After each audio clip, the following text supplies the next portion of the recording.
Hi friends, నేను మీ టిఆర్కే. అయితే ఈరోజే ఉస్తాద్ భగత్ సింగ్ మూవీ చూశాను అనమాట. చూసిన తర్వాత కొన్ని ముచ్చట్లు మీతో మాట్లాడదాం అనేసి ఈ వీడియో అయితే చేస్తున్నా. అయితే భగత్ సింగ్ మన దేశానికి స్వతంత్రం రావడానికి ముఖ్య కారకుడు షాహిద్ భగత్ సింగ్ అనమాట. దేశం కోసము స్వతంత్రం తీసుకొచ్చిన షాహిద్ భగత్ సింగ్ ను ఉస్తాద్ భగత్ సింగ్ కు చాలా డిఫరెంట్ ఉంది. అయితే ఉస్తాద్ భగత్ సింగ్ ఏంటంటే సినిమా స్టోరీలో వాళ్ళ నాన్న ఒక వైద్యుడు, తనను అందరూ ఉస్తాద్ ఉస్తాద్ అని పిలిచేవారు అనమాట. అయితే పవన్ కళ్యాణ్ చిన్నప్పుడు భగత్ సింగ్ బుక్స్ చదివేవాడు కాబట్టి ఒక మారుమూల గ్రామం అది, అందులో లెక్చరర్ ఒక టీచర్ అనమాట. అక్కడ ఉద్యోగరీత్యా ఆ ఊరికి వెళ్తాడు. వెళ్ళినప్పుడు పవన్ కళ్యాణ్ భగత్ సింగ్ బుక్స్ చదవడం చూస్తాడు. తర్వాత ఒకటి ఏంటంటే అక్కడ అది పెద్ద అడవి ప్రాంతం కదా, అది ఏనుగును ఒకళ్ళు దొంగలు బంధిస్తూ ఉంటారు అనమాట. అప్పుడు చిన్నప్పుడు పవన్ కళ్యాణ్ బాణం వేసి ఆ ఏనుగును ఆ దొంగల నుండి రక్షిస్తాడు. అప్పుడు ఆ ఉపాధ్యాయుడు చూసి తనను ఉస్తాద్ భగత్ సింగ్ అని పేరు పెడతాడు అనమాట. అక్కడి నుంచి ఆ మాస్టరు రాజకీయాల్లోకి ఉత్తమ ఉపాధ్యాయుడు అవుతాడు. ఉత్తమ ఉపాధ్యాయుడి నుంచి ఒక రాజకీయ నాయకుడు ఎదుగుతాడు. అక్కడ పవన్ కళ్యాణ్ చిన్నప్పుడే అక్కడే ఇడిచిపెట్టి వెళ్తాడు. ఇక అది ఫస్ట్ స్టార్టింగ్ అనమాట సినిమా. తర్వాత పవన్ కళ్యాణ్ పెద్దోడు అవుతాడు, ఒక పోలీస్ ఆఫీసర్ అవుతాడు అనమాట. అయిన తర్వాత చూస్తే ఇక లెక్క అంతా రొటీన్ ఇక సినిమా. నేను పవన్ కళ్యాణ్ కు పెద్ద ఫ్యాన్నే, కానీ ఉన్నది ఉన్నట్టు చెప్పాలనేసి ఈ వీడియో చేస్తున్నా అనమాట. సినిమాల ప్రతి సీను ఎక్కడో ఏదో ఒక సినిమాలో అయితే చూసినట్టు అనిపిస్తూ ఉంటుంది. కామెడీ అక్కడక్కడ ఓకే పర్లేదు, కానీ పూర్తిగా పర్లేదు అని నేను అనట్లా. పూర్తిగా పర్లేదు అనేసి నేను అనట్లా. తర్వాత మ్యూజిక్ ఎక్కడ ఎంత అవసరమో అక్కడ ఓకే బాగానే ఉంది, కానీ మిగతా జాగలో అయితే అంత పెద్దగా ఏం అనిపించలేదు. తర్వాత సెకండ్ హాఫ్ లో అయితే దేకలేంగే చాలా చిన్న పాట అయితే సూపర్ డూపర్ గా ఉంది.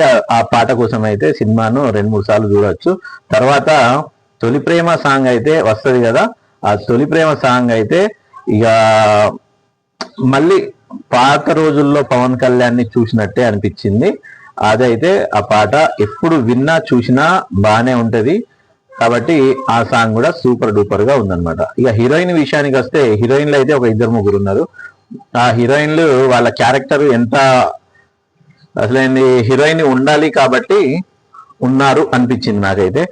శ్రీలీల అయితే కొద్దిగా ఫన్నీగా, కొద్దిగా అనేది ఒక అల్లరి పిల్లగా అయితే కొద్దిగా కొంచెంసేపు అయితే ఆమె యాక్టింగ్ అవన్నీ బాగానే ఉన్నాయి, పర్లేదు ఆమెది. తర్వాత విలన్ దగ్గరకు వచ్చేసరికి విలన్ అయితే ఆయన ఎంత చేయాలో అంత అయితే ఓకే బాగానే ఉంది.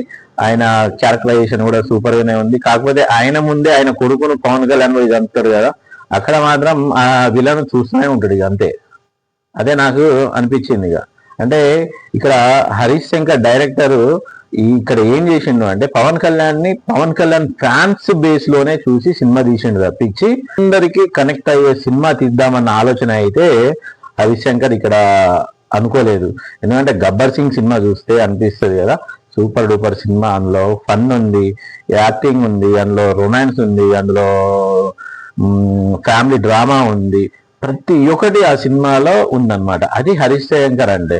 కానీ ఇందులో చూసేసరికి హరీష్ శంకర్ అంత చెప్పుకోదగ్గ అయితే ఏం అనిపించలేదు నాకు ఆయన డైరెక్షన్ లో అయితే. తర్వాత ఓన్లీ ఫ్యాన్స్ కోసమే సినిమా తీసిండు ఇక్కడ ఆయన, అంతేగాని ఇంకేం లేదు అనేసి అనిపించింది. తర్వాత డైలాగ్స్ కొత్తగా మంచిగా ఉన్నాయి.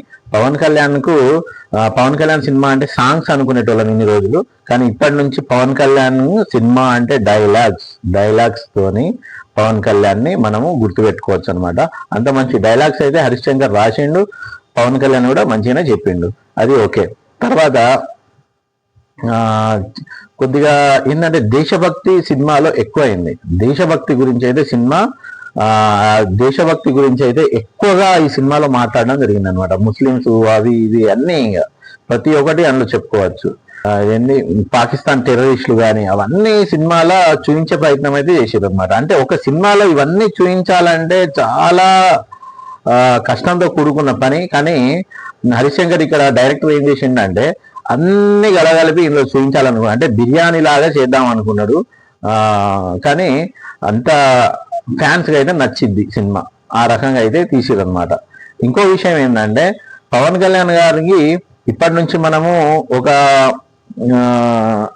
అంటే ఖుషి, ఇంకా అత్తారింటికి దారేది, ఇంకా అలాంటి తొలి ప్రేమ ఆ సినిమాలు అవన్నీ ఉన్నాయి కదా, అలాంటి సినిమాలు ఇప్పటి నుంచి ఆయన నుంచి వస్తాయనేసి మనం ఆశించవద్దు.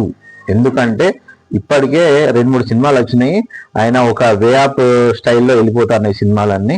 కాబట్టి ఇక ముందు కూడా అదే స్టైల్లో ఆయన సినిమాలు రావచ్చు అనే ఆలోచనతోనే సినిమాని చూడాలి తప్పించి పవన్ కళ్యాణ్ అప్పటి పవన్ కళ్యాణ్ ఆ సినిమాలు ఆ స్టోరీస్ అనేసి మాత్రం పవన్ కళ్యాణ్ నుంచి ఆశించవద్దు. ఎందుకంటే ఆయన ప్రజల మనిషి, ప్రజల కోసమే ఆయన పూర్తి సమయాన్ని కేటాయిస్తాను. కాబట్టి అలాంటి సినిమాలే వస్తాయి అనేసి ఈ సినిమా కూడా రుజువు చేసింది.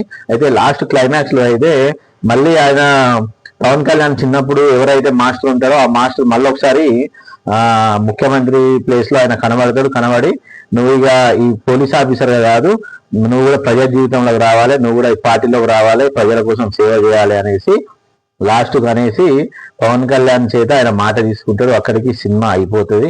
అంటే దీని గురించి మనం ఏమనుకోవాలంటే సెకండ్ పార్ట్ కూడా ఈ సినిమా ఉండే అవకాశం ఉన్నది అనేసి ఇక్కడికైతే క్లియర్ కట్ గా అర్థమవుతుంది.